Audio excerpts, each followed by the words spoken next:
Deuxième invité d'RTL Soir, il n'aurait jamais pu imaginer un tel succès. Il y a 4 ans, donc, il avait débarqué à la tête du Portel, ce petit club de basket au bord de la relégation, avant d'être touché par une récidive de cancer. Bonsoir Éric Girard. Bonsoir à vous. À l'époque, donc le Portel, vous avez fait confiance malgré votre maladie. Aujourd'hui, donc, vous montez en Pro A. C'est énorme, quelle satisfaction. C'est inespéré. Inespéré, comme vous le dites, si on prend quelques mois ou années en arrière.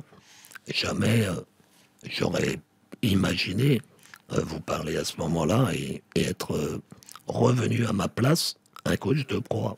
C'est une revanche sur la vie, même une revanche sur la mort, puisqu'il y a quelques années, on vous donnait pour mort. Je le rappelle, il y a un mois, vous étiez là pour la sortie de votre livre « Je n'ai qu'une parole ». Vous nous racontiez votre combat contre ce cancer qui vous a privé, vous, l'entraîneur de basket, de votre voix. Vous parlez grâce à une prothèse.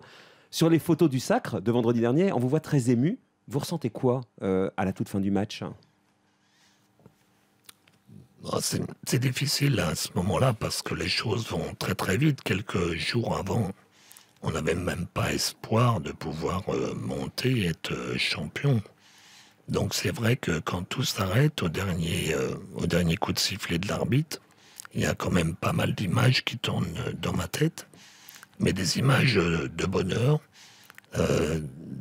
du fait d'avoir, je pense, fait le travail au-delà même de ce qu'on pouvait espérer. Mais c'est vrai que c'est un grand moment. Un grand moment, vous l'avez fêté, cette victoire, cette montée dans l'élite, donc avec toute l'équipe et les supporters du Portel. Petite ville de 10 000 habitants du Pas-de-Calais. Vous avez fait la fête jusqu'à tard dans la nuit, Eric ? Non, vers 11h, 11h15, on était couchés. C'est pas vrai. Le lendemain. Vers 11h, 11h15, couché le lendemain. Racontez-moi le sens de cette victoire. Donc, on va revenir évidemment sur votre histoire que vous nous aviez racontée, qui nous avait émus. Vous l'avez pris comme une revanche sur la vie ? Un petit peu, mais vous savez, j'aime pas trop le mot revanche parce que ça donne un aperçu qu'on en veut à quelqu'un. Et je n'en veux à personne. C'est la fatalité, c'est la faute à pas de chance. Et comme je l'ai déjà souvent dit, dans ces moments-là, soit on baisse les bras et on tombe, et le pire arrive, ou soit on s'en relève, et puis on essaye de trouver la force, les soutiens et des objectifs, des challenges pour justement revenir le plus haut possible. Cette victoire, est-ce qu'elle peut servir de modèle à tous les malades du cancer ? Elle dépasse le cadre sportif, non, Eric ? Oui, tout à fait. Et vous savez, ce qui me fait beaucoup plaisir aujourd'hui, c'est que même si la réussite sportive est là, c'est que j'ai beaucoup de témoignages, de lettres, de mails, de messages, ou des gens qui viennent tout simplement me voir, et pas pour le basket, pas pour le coach que je suis, mais pour l'homme qui s'est battu, et les gens me disent merci, ça me donne de l'envie, ça va donner du courage, votre livre, votre témoignage va donner du courage à ma maman qui est malade, à ma sœur qui est assise, etc. Et finalement, c'est beaucoup mieux encore que tous les supporters qui viennent me remercier pour la montée en proie. J'imagine, parce qu'on va rappeler rapidement votre histoire, pour ceux qui n'étaient pas là il y a un mois, une histoire qui nous avait tous touchés. Vous étiez un entraîneur très célèbre, puisque vous entraîniez notamment Limoges, un club qui est en Pro A. Vous avez été licencié, on vous découvre un premier cancer, vous allez vous battre, mais ça va être très très très compliqué. On vous laisse peu de temps, on vous dit que vous allez mourir rapidement. Finalement, vous guérissez de ce cancer. Vous êtes engagé donc par ce petit club, le Portel. À peine arrivé, on vous découvre un deuxième cancer. Ce qui est assez génial, c'est que les dirigeants du club vous renouvellent immédiatement leur confiance plutôt que vous mettre de côté et vous font signer pour 3 ans. Et là, vous vous battez contre ce cancer, vous êtes guéri. On est obligé de vous enlever le larynx et vous parler grâce à cette prothèse, Eric. C'est une histoire absolument incroyable. Oui, c'est vrai, comme quoi... Et vous le savez certainement, dans le métier, dans la vie que vous avez, on a tous des moments d'euphorie et des moments difficiles. Et je crois qu'on reconnaît la valeur des gens quand, dans les moments difficiles, eh bien, on est capable de relever la tête et puis d'y aller. Alors, c'est pas une leçon que je veux donner, bien au contraire. Mais c'est un témoignage tout simplement à travers ce livre. Je n'ai qu'une parole, formidablement écrit par Pierre Ballester. Et voilà, si ça peut aider ne serait-ce que quelques personnes à se dire si lui a réussi à rebondir sans vilain jeu de mots, eh bien pourquoi pas moi? Bah, ma foi, on aura un petit peu réussi notre pari. Pendant ces batailles contre le cancer, ces deux cancers, est-ce que vous imaginiez pouvoir remonter si haut finalement et reprendre votre place, vous qui avez été élu coach de l'année en 2005, avant tout ça, est-ce que c'était dans le domaine du possible pour vous, ou alors vous ne pensiez même pas à ça jamais? Ou vous espériez, c'est aussi ce qui vous a fait tenir? Vous savez, il y a eu des paliers. Quand on m'a annoncé qu'il me restait 4 mois à vivre, le premier palier, c'était de vivre. Le deuxième palier, c'était de vivre correctement. Le troisième palier, c'était de retrouver mon job, qui est ma passion depuis une trentaine d'années. Et puis le dernier palier, c'était de me dire, si j'arrive à retrouver mon job, j'arriverai, parce qu'avec l'expérience en plus, j'arriverai à un moment ou à un autre à retrouver la proie. Alors avec le Portel, avec une autre équipe, mais j'y arriverai. Et finalement, voilà, les paliers ont été successivement montés, ou franchis plutôt, et aujourd'hui, nous y sommes.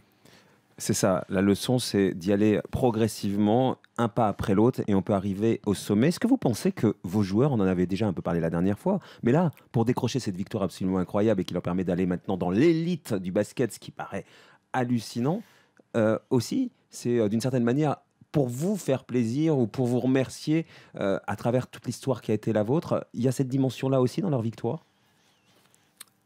Je crois que pas directement, parce que, bon, entre guillemets, j'ai jamais, à aucun moment, ni dans un briefing, ni dans une forme de motivation quelle qu'elle soit, à l'entraînement ou en match, je n'ai voulu me servir de ma maladie, entre guillemets, pour motiver mes joueurs. Mais je crois que tout le long de l'année, quand on a eu des moments plus difficiles, quand on a perdu des matchs qu'on aurait peut-être dû gagner, et que j'ai demandé encore plus d'exigence à mes joueurs, quand ils ont vu l'exigence que j'avais moi-même pour ma propre personne, je crois que ça a dû les booster directement ou indirectement pour se dire si lui, il est capable d'aller à ce niveau-là, de mettre cette énergie-là, cette motivation-là, avec les problèmes qu'il a eus, on ne peut pas nous se plaindre et on doit donner encore plus. Ce qui fait dire à Pierre Ballester, votre co-auteur, journaliste illustre, journaliste sportif qui a écrit donc le livre et qui est venu vous voir au Portel, c'est conscient ou non, refoulé ou pas, mais cela crée des formes de transcendance, la maladie d'Eric. Hein. Oui, tout à fait, tout à fait. Et vous savez, justement, je crois que le livre, indirectement aussi, avec les témoignages que le club a reçus, les gens qui sont venus, les séances de dédicaces, ont participé aussi à motiver, à donner de l'énergie à tout un club et à monter les échelons une nouvelle fois, petit à petit. Un club qui est donc aujourd'hui au sommet, il va jouer avec les plus grands. Vous connaissez ce sommet puisque vous avez entraîné Cholet, Strasbourg, Limoges, vous avez remporté le titre de champion de France 2005, de Coupe de France. Avant tout ça, d'une certaine manière, tout va changer pour votre club du Portel l'année prochaine. Le petit poussé arrive chez les grands?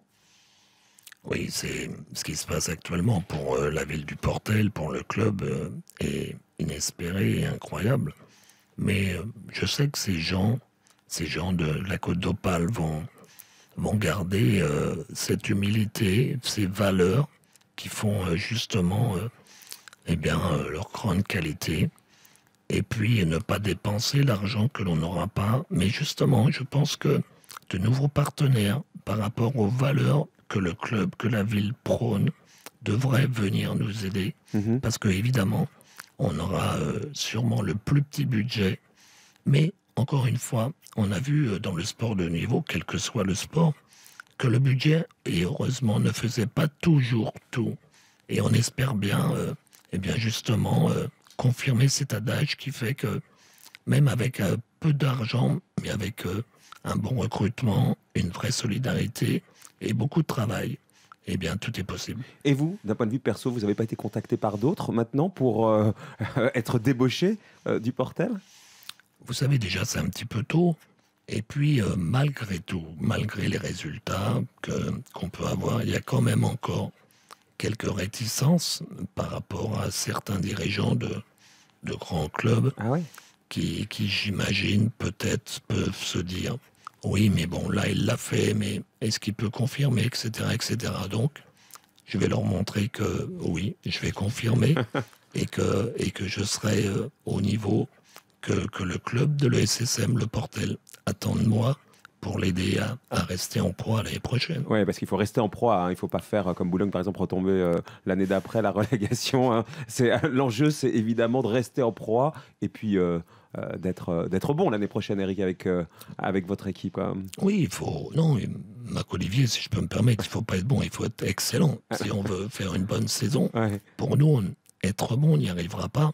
Donc il faut vraiment que tous les paramètres soient au maximum du haut niveau. Merci Eric, encore bravo, je rappelle le livre « Je n'ai qu'une parole » aux éditions de La Martinière. Bravo, fabuleuse histoire, merci de nous l'avoir fait partager. Merci à vous.